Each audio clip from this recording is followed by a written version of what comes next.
ഇടുക്കി തൊടുപുഴയിൽ ഭിന്നശേഷിക്കാരനായ മകനെ കൊലപ്പെടുത്തിയ അച്ഛൻ ജീവനൊടുക്കി. തൊടുപുഴ കാഞ്ഞിരമറ്റത്താണ് സംഭവം. 3 വയസ്സുള്ള മകൻ ദേവിനെയാണ് ഉന്മേഷ് കൊലപ്പെടുത്തിയതിന് ശേഷം ജീവനൊടുക്കിയത്. വിവരങ്ങളുമായി ഇടുക്കിയിൽ നിന്ന് ആൽവിൻ തോമസ് ചേരുന്നുണ്ട്. ആൽവിനിലേക്ക് എത്തുന്നതിന് മുൻപ് ആദ്യം പ്രതികരണത്തിലേക്ക് പോകാം. 3:45 നമുക്ക് കൺട്രോൾ റൂമിലെ വിവരം ലഭിക്കുന്നത്. അപ്പം പോലീസുകാർ വന്ന് നോക്കിയ സമയത്ത് ഈ അറിയിച്ച ഇൻഫർമേഷൻ കറക്റ്റാണെന്ന് ബോധ്യപ്പെട്ടു. അപ്പോൾ നമ്മൾ വന്ന് പരിശോധിച്ച സമയത്ത് 3.5 വയസ്സുള്ള ദേവെന്ന് പറയുന്ന കുട്ടി ബെഡ്റൂമിൽ ഫാനിൽ ഹാങ് ചെയ്തിരിക്കുകയാണ്.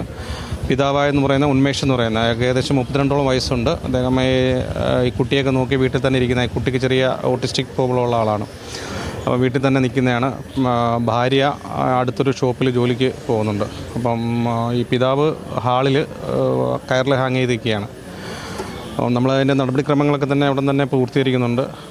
അതിൻ്റെ സയൻറ്റിഫിക് ഓഫീസേഴ്സും മറ്റ് വിദഗ്ധരെയൊക്കെ വിളിച്ചിട്ടുണ്ട്. ഇനി കൂടുതലായിട്ട് നമുക്ക് കൂടുതൽ പരിശോധന ശേഷം കൂടുതൽ എന്താണ് വിവരങ്ങളെന്ന് അറിയാൻ കഴിയുള്ളൂ.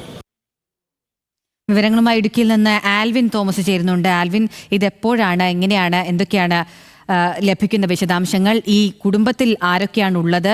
വിശദാംശങ്ങൾ. തൊടുപുഴ CI മഹേഷ് കുമാർ പറഞ്ഞതുപോലെയാണ് ഏതാണ്ട് 7:45 മണിയോടുകൂടിയാണ് പോലീസ് സ്റ്റേഷനിലേക്ക് ഫോൺ വരുന്നത് എന്നുള്ളതാണ് പോലീസ് നമുക്ക് നൽകുന്ന വിവരം. വൈകിട്ടാണ് ഈ സംഭവം. അതായത് ഈ ഉന്മേഷ് എന്ന പിതാവാണ് ദേവ് എന്ന 3.5 വയസ്സുകാരനെ കൊലപ്പെടുത്തിയ ശേഷം ആത്മഹത്യ ചെയ്തത് എന്നുള്ളതാണ് നമുക്ക് ഇപ്പോൾ ഘട്ടത്തിൽ പോലീസിൽ ലഭിക്കുന്ന വിവരം.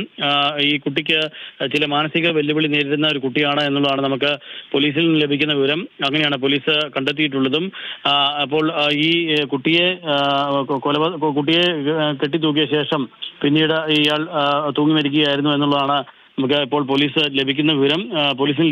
കുട്ടിയുടെ മൃതദേഹം ലഭിച്ചത് കുട്ടിയുടെ ബെഡ്റൂമിൽ നിന്നും ഉന്മേഷിന്റെ മൃതദേഹം കണ്ടെത്തിയത് ഈ ഹാളിൽ നിന്നുമാണ്.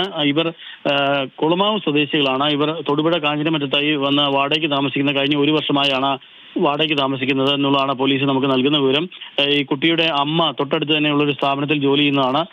ഉന്മേഷ് ലോട്ടറി വിൽപ്പന നടത്തുന്ന ആളാണ്. ഈ കുട്ടിയുടെ ഈ മാനസികമായ വെല്ലുവിളി നേരിടുന്ന ഈ കുട്ടിക്ക് കൂടുതൽ ചികിത്സ വേണമെന്നുള്ള ആവശ്യമൊക്കെ ഇന്ന് അംഗൻവാടിയിൽ നിന്നൊക്കെ അവർ പറഞ്ഞിരുന്നതായുള്ള വിവരങ്ങൾ പോലീസിന് ലഭിച്ചിട്ടുണ്ട്.